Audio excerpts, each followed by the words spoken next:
Indra, ini kayaknya saya tertarik tadi dari berbagai people experience yang diterangkan Mas Hendra itu sangat banyak dan eh, saya lihat sih banyak sering keluar tentang learning-nya ya. Mungkin saya akan concern ke situ. Pertama, satu aja deh Ya, mungkin. Learning experience dan learning journey ini kan mungkin kita bisa melihat impact-nya seperti apa ke perusahaan kan ya. Dan dari berbagai ini Mas berbagai generasi ini ya. bagaimana ya Mas memanage-nya itu karena kan kebutuhan experience-nya tapi memang dengan kondisi pengalaman saat ini work from home dan sebagainya dan pengalaman digital sosial media saat ini itu mungkin lebih relatif mudah untuk membiasakan dengan sesuatu yang digital gitu kan ya. Tapi Mm-mm. kadang kebutuhan experience dalam hal learning-nya nih Mas itu akan berbeda. Pencerahannya bagaimana memanage-nya kebutuhan experience dari berbagai generasi.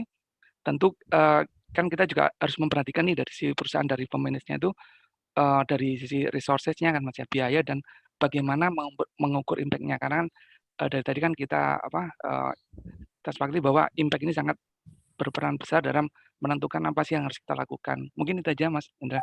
Mohon pencerahannya, terima kasih. Ya, baik. Ini menarik sekali ya. Jadi memang izin Pak Kus langsung dijawab atau seperti apa, Pak? Ya, silakan. Ya, jadi memang menarik ya. Jadi kalau makanya nih seperti yang saya sampaikan tadi bahwa best practice itu belum tentu best fit buat teman-teman semua ya. Karena kalau di kami, gitu ya, di Amarta ataupun di perusahaan sebelumnya di Bukalapak itu ya kita nggak punya kendala perbedaan generasi gitu. Itu rentang usia karyawan itu rata-rata di usia 26, 27 tahun gitu. Jadi emang termasuk Gen Y, Gen Z gitu ya. Gen Y, Gen Z itu kan punya banyak kesamaan. Jadi saat treatment itu tidak banyak berbeda kebutuhan mereka gitu ya. Nah, kalau misalkan gitu ya perusahaan itu memiliki diverse ya, jadi ada yang Gen X, ada yang baby boomers, bahkan ada yang Gen Z, mungkin beberapa di entry level, terus ada Gen Y juga. Ini menjadi menarik gitu ya. Tapi memang Pak, secara umum kalau saya menilik dari penelitian teman-teman Deloitte, Josh Bersin, itu saya senang banget sama Josh Bersin karena beliau itu istilahnya bapak LED-nya dunia lah gitu. Sekarang mungkin udah kemana-mana tuh ya. Itu beliau mengatakan bahwa sekarang tuh eranya modern learner gitu. Itu ada istilah modern learner gitu. Bisa di Google juga tuh modern learner di mana memang pada akhirnya gitu ya, pada akhirnya semua orang tuh akan kalau bahasa dia itu pada akhirnya semua orang akan menjadi modern learner. Kenapa? Karena environment sudah menuntut untuk ke situ gitu. Kayak sederhana saja gitu. Jikalau mungkin ada Gen X ataupun baby boomers yang belum biasa dengan teknologi, hari ini dengan adanya pandemi, kan teknologi di sebuah keterpaksaan gitu ya. Sebuah keharusan yang tadi mungkin awalnya nggak familiar, tapi karena dipaksa itu jadi lebih familiar. Walaupun mungkin nggak teman-teman di Gen Y sama Gen Z ya, tapi minimal mereka bisa menggunakan itu gitu. Jadi memang treatmentnya kalau memungkinkan bisa kita sesuaikan dengan target audiens per modulnya, per learning modulnya gitu ya. Tapi jika tidak memungkinkan, memang kita harus punya satu titik kalibrasi di mana itu bisa kita terapkan untuk semua. Yang pada akhirnya semua orang itu harus belajar untuk berubah, menyesuaikan diri dengan perkembangan teknologi yang ada. Nah, yang saya mau tekankan lagi yang berikutnya adalah jangan sampai kita mendikotomi antara ruang kerja dengan ruang belajar ya. Karena selama ini sering kayak gitu ya. Dan itu bukan di kita masalahnya, itu di atasan. Banyak atasan tuh kok punya masalah ya udah kasih training. Karena bisa jadi masalahnya bukan bukan bukan diselesaikan dengan ruang training gitu. Bisa jadi butuh coaching, bisa jadi butuh mentoring. Maka kita harus membekali para atasan kita, para leaders di perusahaan kita untuk coaching skill, mentoring skill, bukan training ya, feedback provider skill ya, bagaimana mereka bisa memberikan feedback yang impactful ke karyawan itu. Jadi pas mereka selesai ruang training langsung dilanjutkan tuh, jangan putus ke ruang kerja untuk implementasi atau reinforcement-nya itu. Bagaimana mengukurnya? Nah, mengukurnya itu sejauh ini kami memang tidak kepikir untuk masuk ke ROTI ya, karena ROTI itu return on training investment itu rigid banget sedemikian rupa, padahal kebutuhan atau dinamika bisnis yang ada itu cepat sekali gitu ya. Maka yang kami lakukan adalah kami memastikan setiap output pembelajaran itu ditangkap dengan efektif gitu. Melalui apa? Melalui feedback form. Maka di feedback form itu kita ngecek apa namanya level 2-nya terkait dengan pengetahuan, gitu ya. Terus kita juga ngecek terkait dengan seberapa manfaat lah training tersebut terhadap keseharian mereka, karena mereka tahu kontekstualisasikannya. Dan kalau yang baru di Amarta, kita punya improvement project tuh. Nah, improvement project itu jangan dibilang sebagai project. Bahasa itu kan project based learning ya sebenarnya. Kalau sekarang itu anak-anak SD itu itu ada istilah project, anak-anak sekolah itu project based learning. Bagaimana mereka gitu ya punya project, tapi pada saat melaksanakan project itu mereka melakukan atau menerapkan pendekatan-pendekatan atau tools yang mereka pelajari di ruang kelas gitu ya.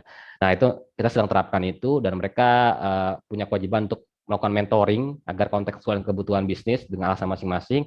Terus kita grup coaching ya di tengah-tengah sesi gitu ya. Di akhir mereka presentasi ke kami untuk bisa melihat.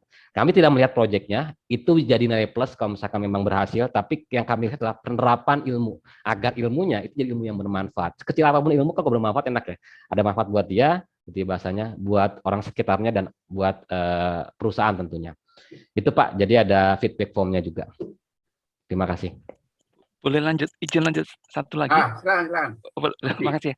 Ya Mas Indra, terima kasih, sangat menarik ya ilmunya ini, dan saya tertarik ini tadi beberapa kali Mas Indra menyampaikan bahwa kita harus bekali nih leadernya untuk kemampuan feedback provide ya, atau kemampuan untuk coaching atau mentoring gitu ya. Nah, Ya. bagaimana sih tipsnya Mas, kan banyak nih ya leader-leader kita itu, agar apa yang kita harapkan beliau-beliau ini, teman-teman leader ini menjadi coach yang baik, apa yang harus dilakukan Mas, yang Ya. selama ini yang dilakukan Mas dan berhasil gitu. Terima kasih Mas.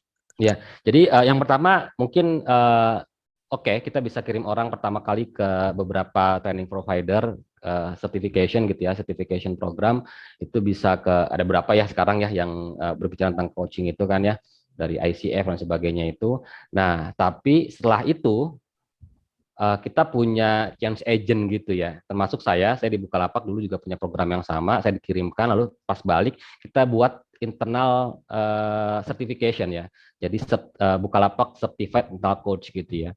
Kenapa? Karena coaching itu, sekali lagi, coaching itu sangat kontekstual gitu ya, jadi jangan sampai kita cuma sekedar tahu, dapat sertifikatnya, tapi nggak terpraktekkan di kehidupan sehari-hari.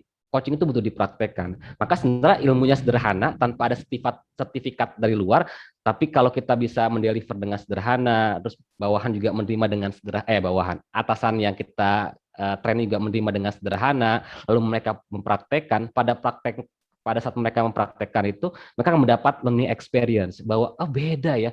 Dulu gua yang sukanya nanya dengan pertanyaan tertutup itu membuat karyawan terintimidasi. Nah, sekarang gue sebagai seorang coach, gue harus punya mampu buat pertanyaan-pertanyaan yang terbuka. Bahkan sekedar menggunakan pertanyaan terbuka, itu banyak orang bermasalah tuh. Kenapa? Karena egonya jauh lebih besar dibandingkan keinginan untuk mendevelop orang lain. Gitu. Nah, bicara coaching itu dalam banget tuh gitu ya. Dari situ saya banyak belajar banyak hal tuh. Nah, itu jadi kita buat kirim orang, terus kita develop internal. Nah, internal ini certified internal coach, biar lebih cakep namanya, ada certified internal coach-nya. Nah, nanti mereka ditugaskan untuk mengcoach orang lintas function, sekalian praktek, tapi di saat mereka punya skillnya, pada kehidupan sehari-hari mereka sebagai seorang leader, mereka bisa menerapkan itu untuk bawahan mereka. Gitu ya, itu coaching skill. Termasuk mentoring skill juga, termasuk feedback provider skill juga. Bagaimana mereka bisa memberikan feedback yang efektif, yang impactful. Gitu. Jadi memang kita harus buat program-program untuk membekali mereka. Dan itu sekali lagi penting untuk mendapatkan buy-in dari atas. Karena mau gimana pun bukan sekedar tadi education, tapi environment, learning culture itu. Dan itu bisa terbentuk kalau memang atasan itu mendukung kebijakan pembelajaran kita. Termasuk sederhananya, kalau orang ikut training jangan ganggu-ganggu lah gitu. Jadi fokus training aja dulu gitu ya. Kadang-kadang kan kita masih ganggu-ganggu tuh. Nah, itu harus ada sepakatan di situ.